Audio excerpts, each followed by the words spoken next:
Hey, Shamara, how's it going Hello. today?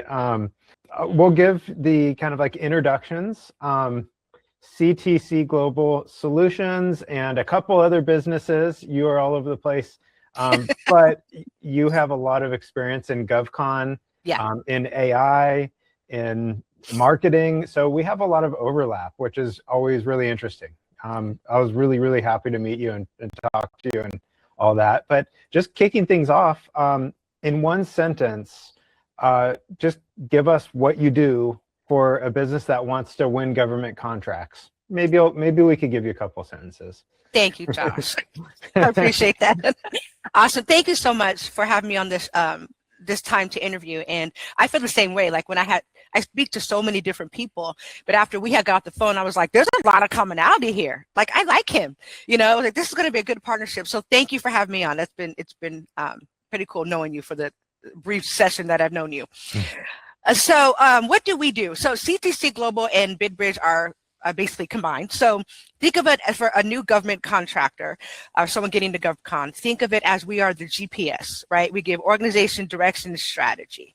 So I think that would be the best way to say it. And we do that two ways, through consulting and through technology. Okay. Is consulting and technology part of the CTC? It is. So CTC, yes, CTC Global is the parent company, and that's where we do all of the business development and market intelligence consulting. And then as a part of that, people in the business development want to expand their revenue streams, and of course they want to get into government contracting. That's why I've been in this for so long. And so then BidBridge then is one of our platforms. It is our flagship platform. It is the GovCon operating system for the industry, the GovCon industry. And then we have another tool, which is called the Market Clarity Intelligence tool. And that tool is specifically for market intelligence. So if you want to know who your audience is, the voice of the customer, scripts, strategy, that is where you would get a huge roadmap on how to target your audience. I see. Well, yeah, tell me how you ended up in government contracting originally, and then kind of like what made you start CTC? Okay, so way back yonder, 25 years ago, there was no, I mean, Josh, as you probably know this, there really wasn't any digital way of doing this, right? So I really there wasn't really necessarily what you had were like people in construction or professional services or education that wanted to get into the government contracting, and there was just a lack of knowledge, on really how to do it. So as I was working with business owners and helping them to develop their business model, their structures, their products, their solutions, their mission, vision, their revenue streams, again, government contracting is such a huge part of that. So then, of course, that's how I ventured off into it over 25 years ago. I think my first contract I won when I was, probably my early 20s. Yeah, it was pretty cool. And we did it on paper. Back then, I mean, we've got the paper, we've got the highlighter, we've got the whiteout, and we're spending time putting this together and we're typing it out. I remember starting one of my companies on I think I told you this, the old Gateway computer. Yeah, the big box one. Yeah. So it's been a while. There's been a lot of beautiful, transitions within the industry, and there's been a lot of things that have stayed the same.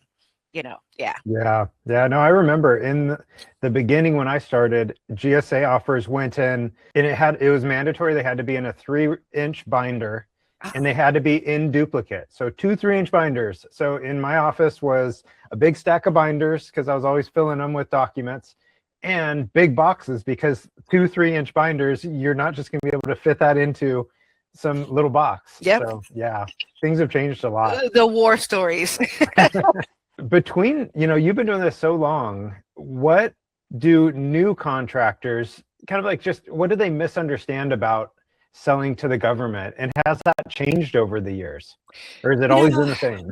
You know what, that is a very good question, and I have to think about that. So the one thing that has stayed the same consistently is the fear. The fear as a new contractor. There's a lot of eligibility misunderstanding around who is eligible to actually go for a federal contract. And I think there's a lot of lack of knowledge that there's not just federal. And and around certifications, that's another thing too. People think I got to be a woman-owned certified business. I have to have my hub certification. I've got to have AA. I've got to have, my disability. And there are micro opportunities also if you're getting into it. So everything is not a 5, 6, 7, 80, 90, $20 million contract. They're not all mass opportunities and not all Oasis opportunities. Oasis before it became Oasis Plus. So I just think the misunderstanding that a lot of businesses have getting in this industry is that there's an eligibility problem, and I think to a positioning issue. I'm working with a young lady now who is fabulous. She is fabulous. She owns a great software company, but she's been in software development as a W-2 for so long that it's hard for her to think as a contractor. And, unless they are asking for you as a consultant, they're looking at your company in the capacity, past performance, and having her to shift that mindset from W-2, 1099 to contractor, NACE codes, and all these different things. It's like a whirlwind for her. So that's some of the things that I see. But what has stayed consistent? There's been ups and downs in the industry, ups and downs in how we fill out paperwork, ups and downs in technology, the fear of getting into the industry and the misunderstanding of what type of company that you need to be to start, I have seen has not changed. And I mean, I have a client that's right now in Iowa, wonderful client. And they do great. They're a multi-million-dollar client. They're doing fantastic. They were brand spanking new to government contracting, Josh. I mean, spanking new. And they had so many ideas and ideologies around the industry that I was like, wow.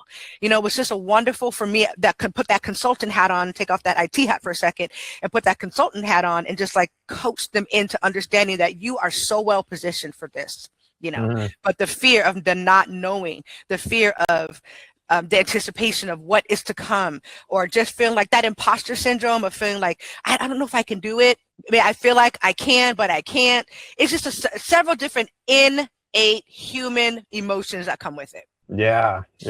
No, I totally relate. I talk to a lot of folks. They have that, just that fear of jumping into federal. And the sad thing is that the government wants them more than they want to even get into government a lot of the times. Liz, that is so true.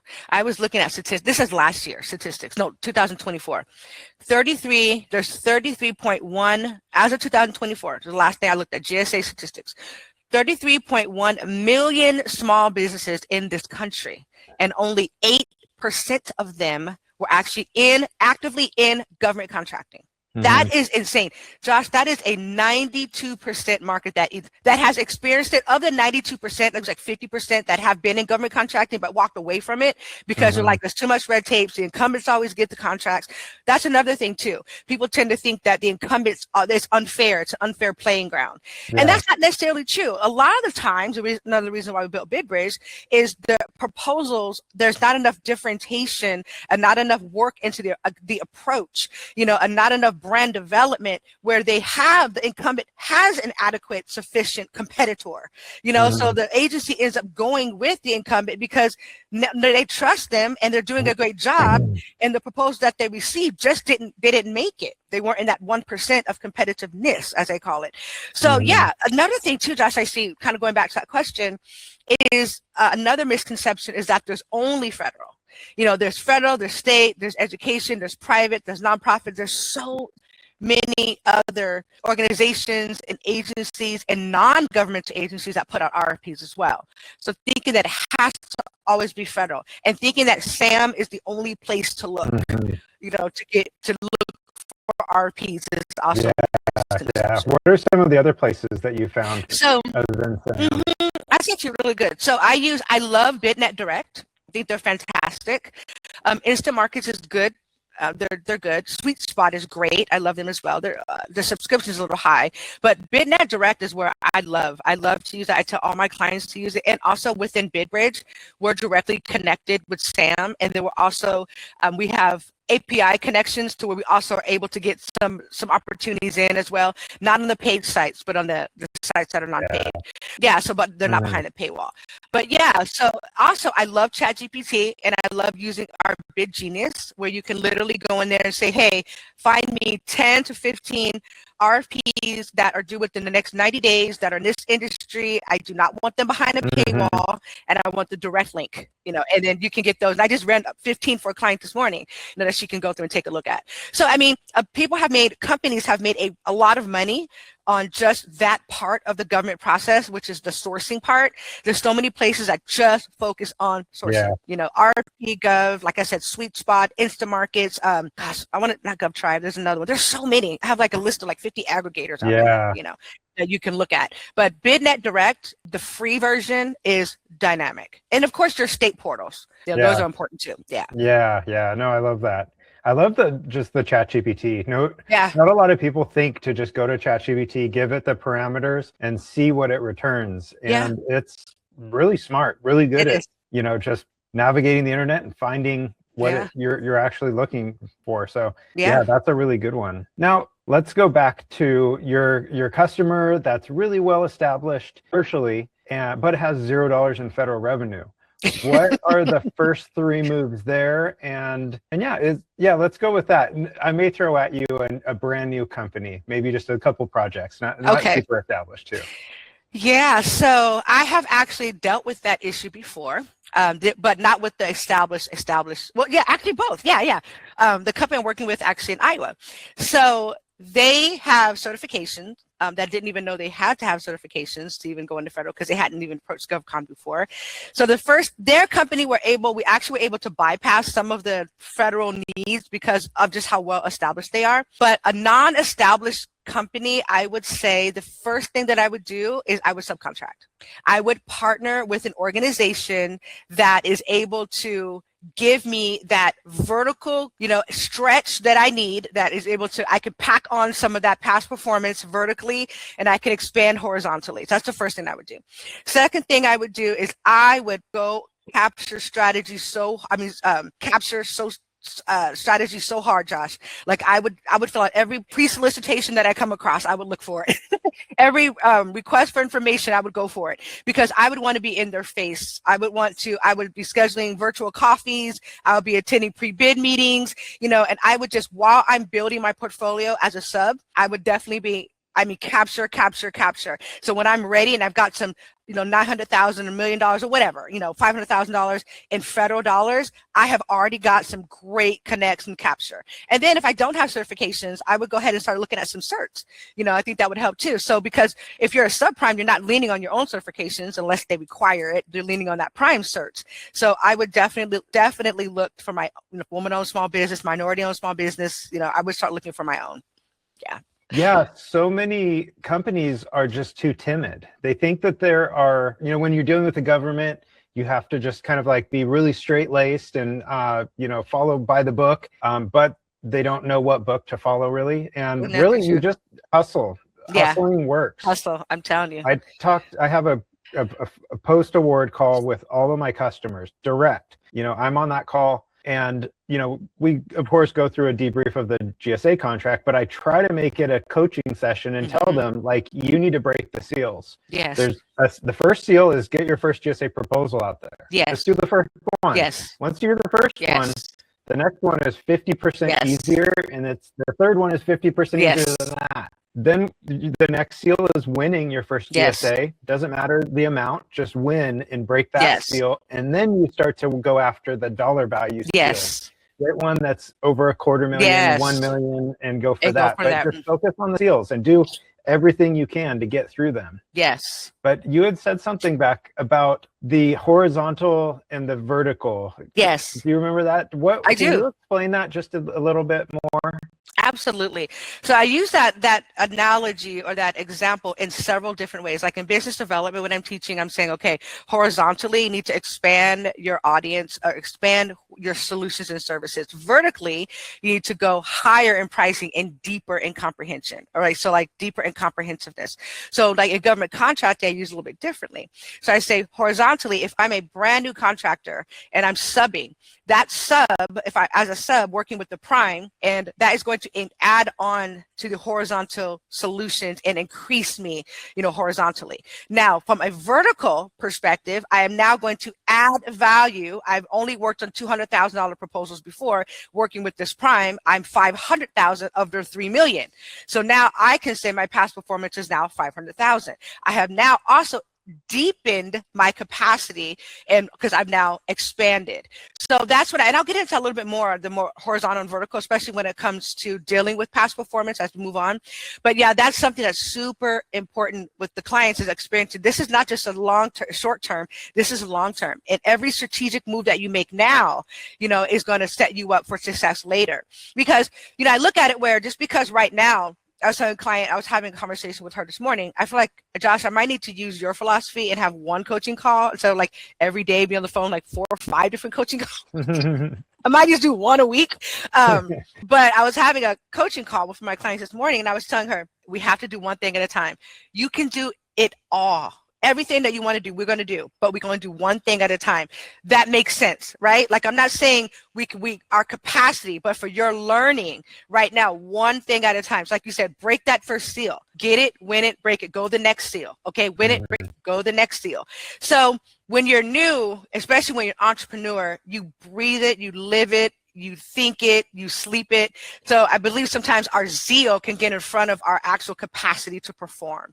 So it takes people like myself, yourself, to come in and say, well, bring it back a little bit because we want you to be successful. We can't do all these things at one time. So that's why when you're breaking in that federal market, if you don't have any money breaking in, it's going to be good to, now there's a caveat to that. It's going to be good to sub, but the caveat is, like, I've had a client right now that didn't have any federal at all, any federal experience at all. But when we went through the OASIS packet, what they were asking for, she qualified for more. She has very strong state. Her company has very strong state past performance, like multiple millions. And they did not, when we emailed back and forth, they did not have that was not a problem at all for them, because she had the ability to handle the capacity of that domain, right? So that domain required a certain amount of money, and she soared past that. So it just really depends. We have, like you said, don't be afraid, break the seal, hustle, try. All you can get is a no. All you can get is a no, and then you can try again. Yeah. Learn from that no, learn from what went wrong, and try again. Absolutely. Yep. Well, yeah, this will be kind of a lightning round, I think, but let's shift gears a little bit to winning contracts. So a lot of companies, their first big hurdle is, I call it the fire hose. Like some of the categories in GSA, like IT, the moment that their contract lands, the e-buy opportunities are emailed to them 5, 10, 15 a day, fire hose. So how do you help your customers when they struggle with the go, no-go process, what to pursue? Because there's a lot of kind of like identity and reflection that needs to go into those considerations. There's the fear of letting good opportunities go by you. But then on the other side, there is all of the wasted time and effort that go into trying to be everything to everybody. And that's the truth. And then you're not winning some of the really high leverage projects that are yours to win because you're spread out too thin across all these projects that aren't really yours to win. Absolutely. How do you find the projects that are yours to win? You know what I mean? I do. I know exactly what you mean. That is one of the main features that we added to BidBridge. It was for that reason right there. So one of our features in BidBridge is called the Smart Match. So when you upload your RFP into the Smart Match, first you have to enter all of your details. We're talking past performance per segmentation. So like I said, that horizontal plane, you have past performance IT. Let's say you have past performance in software development, past performance as a business analyst, past performance in cybersecurity. So you have to input all of your different past performances for all your segmentations, and then all of your target audiences per segmentation. So it's a lot of putting in data, mission, vision, your core, your company overview, your core values, your differentiation, your differentiators, unique selling proposition. How do you rate customer success? How do you define customer success? And the reason why we ask all these brand questions is because that is what helps to make your proposal unique, right? And we'll talk about that. So at any rate, when we're in the Smart Match then takes that RFP and it gets all of those brand details, mission, vision, target audience you want to focus on, the past performance you want to focus on. And it gives you a well-developed analysis of whether or not this is a go or no go. We're not talking like scoring. Oh yeah, it's 25% to 50%. No, it's telling you here's the NACE code match. Beyond that, here are your in the RFP. Here's exactly what they're asking for, like word for word. And here is what you have in your past performance that you have done. There's a 3-point decrease in ability because you are missing one thing that they asked for. But let's say you realize, oh well, my company does do that. Go back in the smart match, add it, and you'll get a different score. It'll check for your gaps. It'll check for past performance gaps and then company gaps, right? Because those are different. Past performance gaps and company gaps are different. It'll also look at certifications that you need. It'll look at return on investment. Okay, this proposal or this RFP is going to be due in 45 days. It's going to take an initial capacity of 4 engineers, 2 business analysts, and 4, I don't know, what is something else, right? Cybersecurity guys. Okay, you're paying each one $90,000. Let's say there's 10 of them. That's $900,000 for the year, and it's a 2-year contract, and it's only 1.5. So it tells you, okay, you have to think about this on a long-term basis. Yes, it might be good for you right now, but long-term, is it going to be good for you? And if you get this, you win this RFP, are you going to be able to sustain it with the team you have and possibly go for another, right? So when I'm looking at before BidBridge, I would look at go, no-go opportunities by I would check all those areas. I built BidBridge about what was in my mind, what are my years of experience as a consultant, as I'm sitting down in my conference room on the whiteboard and we're literally drawing out a table and we're making a scoreboard. Okay, past performance, how many years, certifications, how many, gaps, incumbents. We're literally writing stuff on the board. You don't have to do that anymore. With BidBridge, it gives you such great output on what is needed, not just to compete, but to check compatibility. Competing and compatibility are different things. We can compete I can compete at anything, right? When it comes to, if I have the past performance, I can compete. If it's in my domain, I can compete. But is it compatible? Should I? Should we spend the money initially? Also another thing we need to look at too is financially. Does this make sense where do they pay you 90 days, I'm just saying, in arrears when you have to pay your team in 15 days because you have to get started? So do you have the capital to sustain that? So there are several things that we have to look at. Teaming partners. Is it going to be worth finding the teaming partners that you need, to pursue this opportunity? I look at things of that nature too. So I always look at it on a short term and I look on it on a long term basis. Josh, kind of like, okay, does this make sense for me or for my client long term, or does it make sense for me and my client on a short term?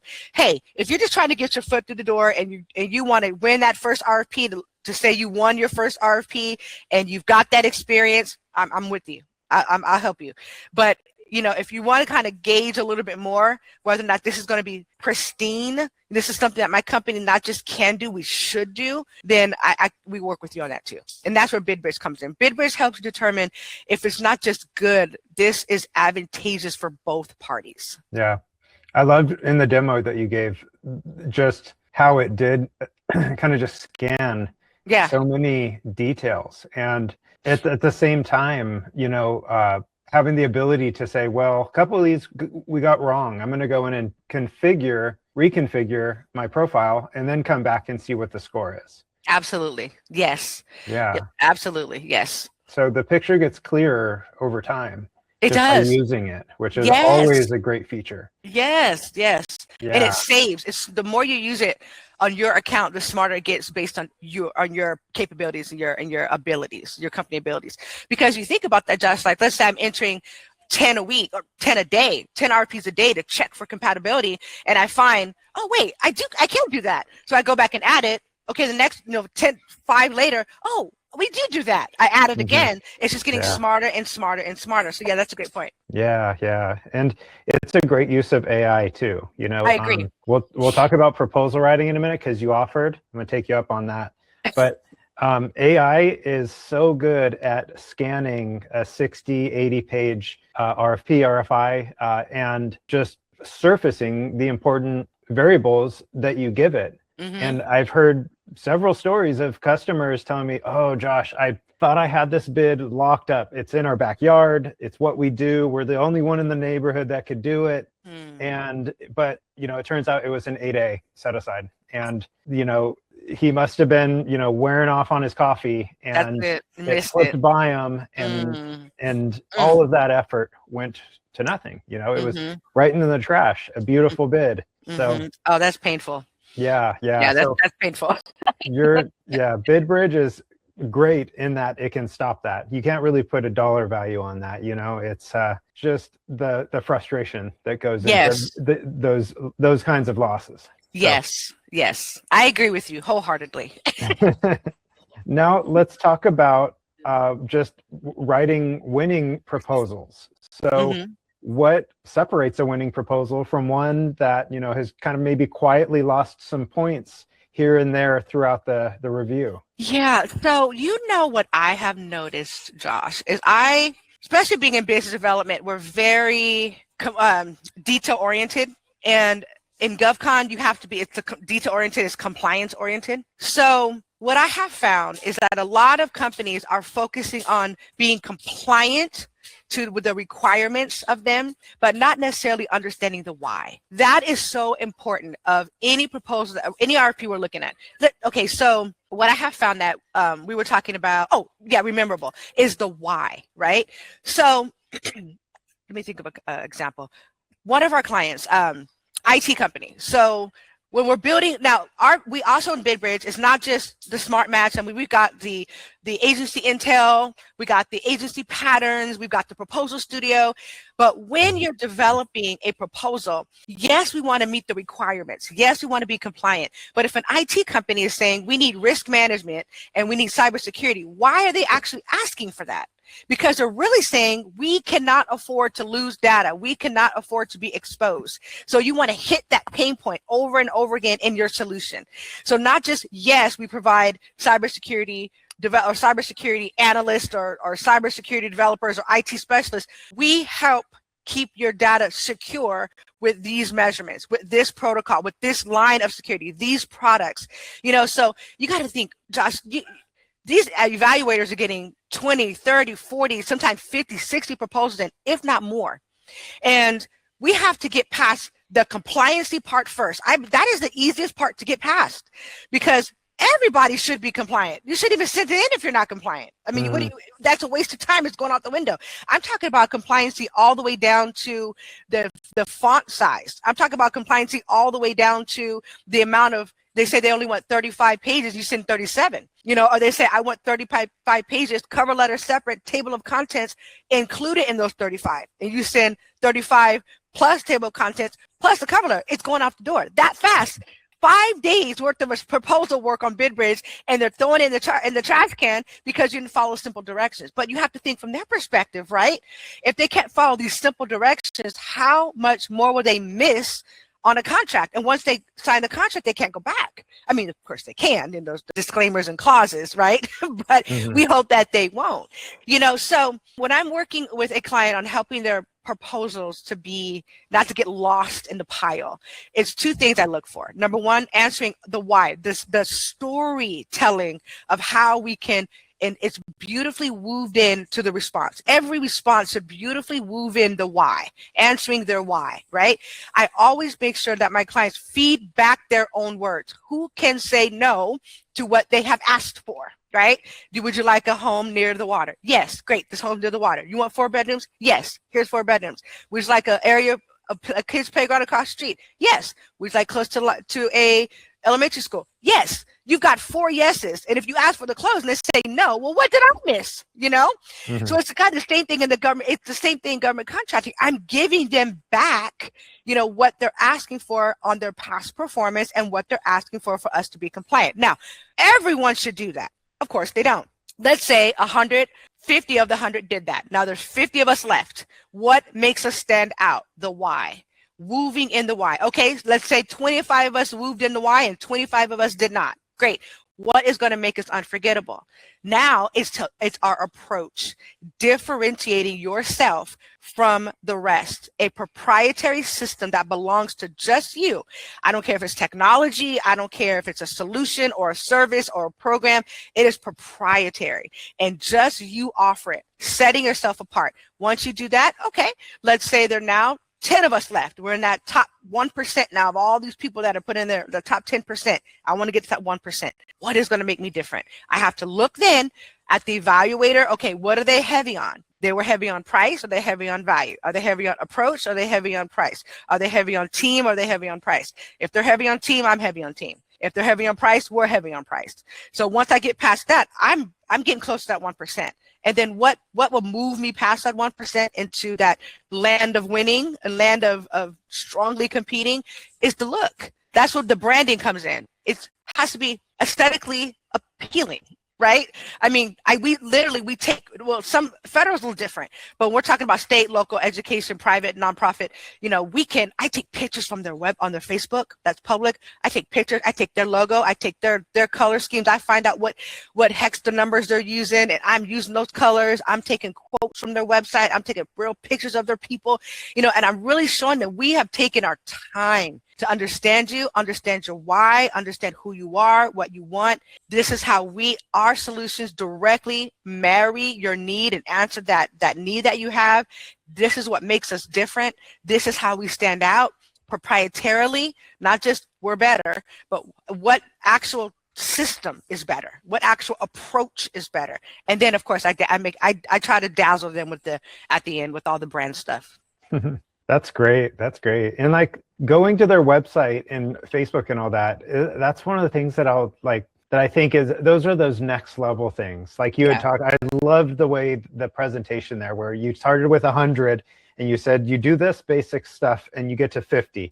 That's not hard. Getting to the 25, that's pretty hard. Getting to top 10% is hard. And then you're doing these very high level things. And one of them too that I've come across is just understanding your agency and even the department and their mission, which is published on their website. So yes, sir. If you're speaking the language and you even have a little, you know, we understand your mission is this, and this is how we're going to serve that overall mission with our little part. This one project is going to serve that mission. By doing this.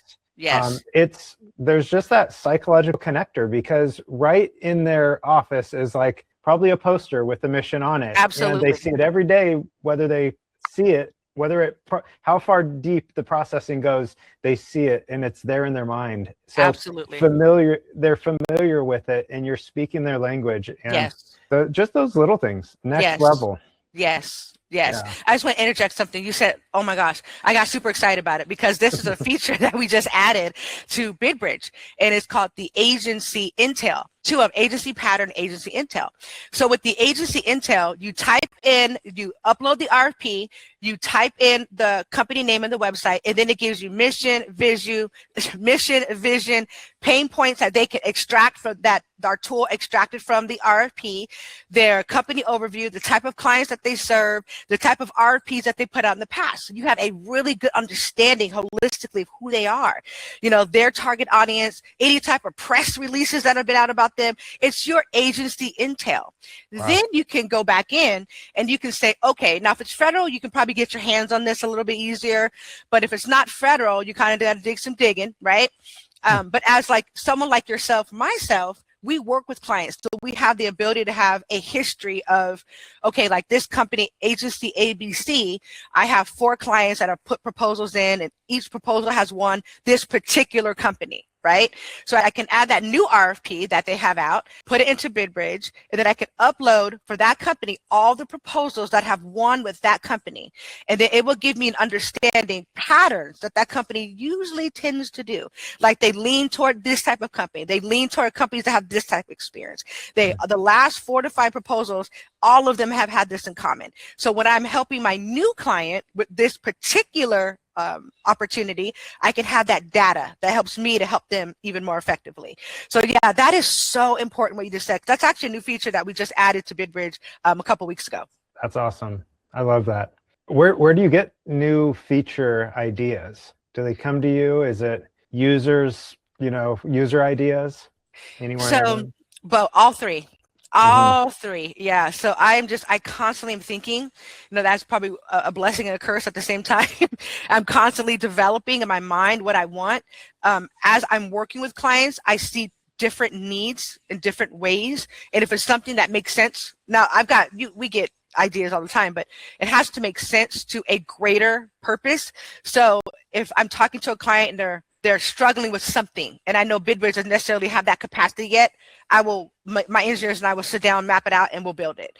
Doesn't happen too often because BidBridge is so comprehensive, but when it does come up, yeah, I would definitely, if my client brings up something that we haven't thought of yet, we will absolutely entertain it.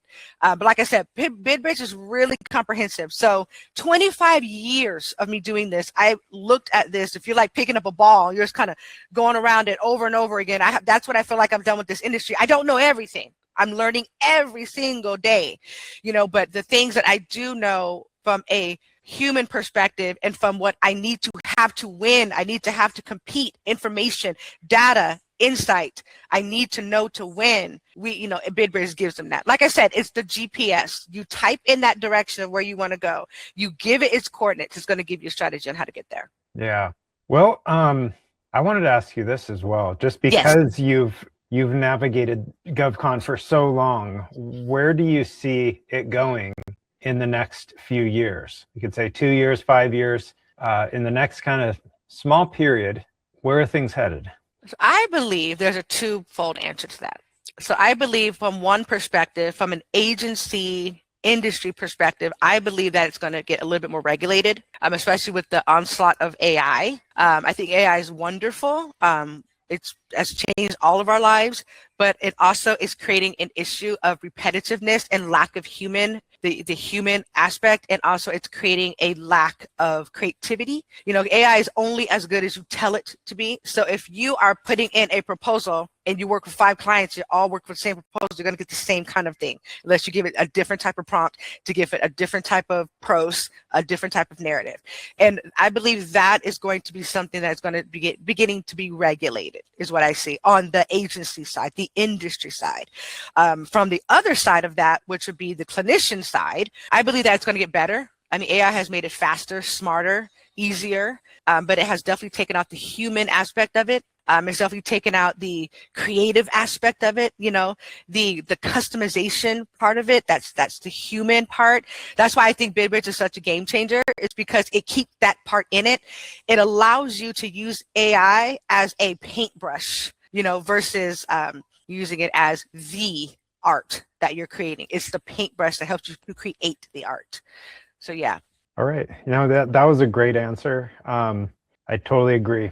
And yeah, things are a little bit fuzzy right now to see where AI is going on both sides. It's interesting that, and you can't say this probably about any other time in history, but government and industry are kind of at the same level when it comes to the usage of AI.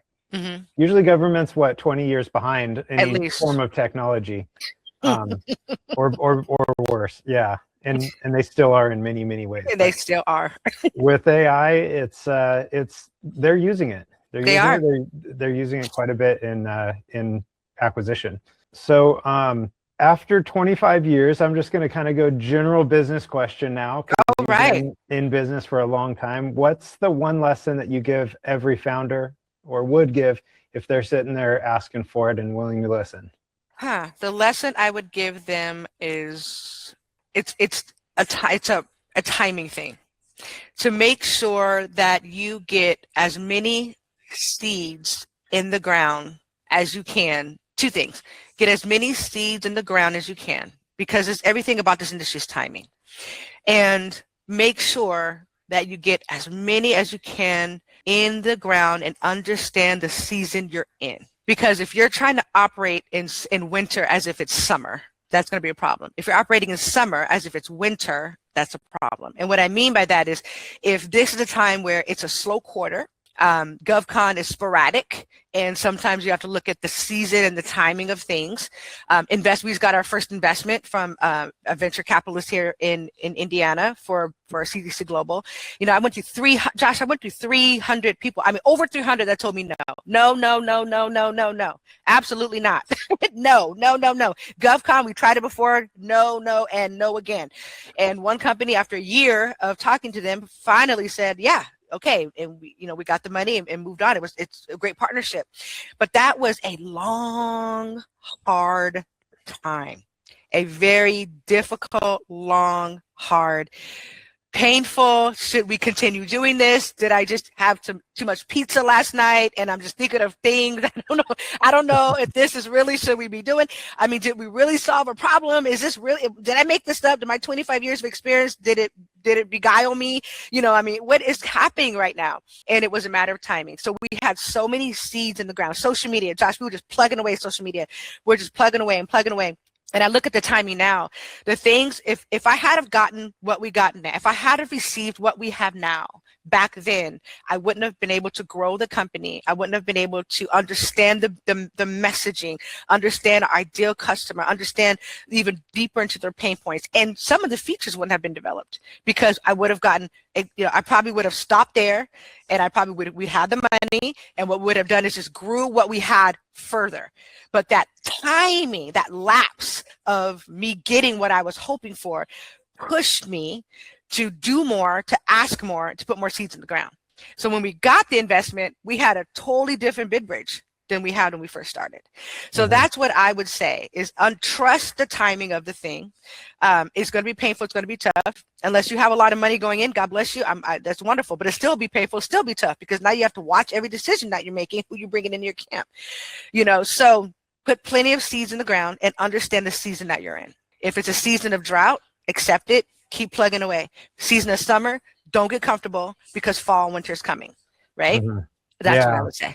No, yeah, that's great. That's great. And I loved, there was a kind of a small branch off of that you went into, just about knowing the pain points, the value areas of what you're wanting to build or where you're wanting to go. You're going to have your preconceived notions about those, but they're going to be wrong. And it's not usually the people that have those just really good instincts. It's more those that pay attention really well and understand and even have that have the ability to ask good questions and then shut up and listen to gather the truth of where pain points are, because you're not going to know that when you're building your MVP, your product. You're going to have to throw something out there and then listen, so that is, there was a lot of wisdom in that, just that little snippet of your answer. But I think we're just I want to dovetail on that because this is so important, especially if you're new to this industry.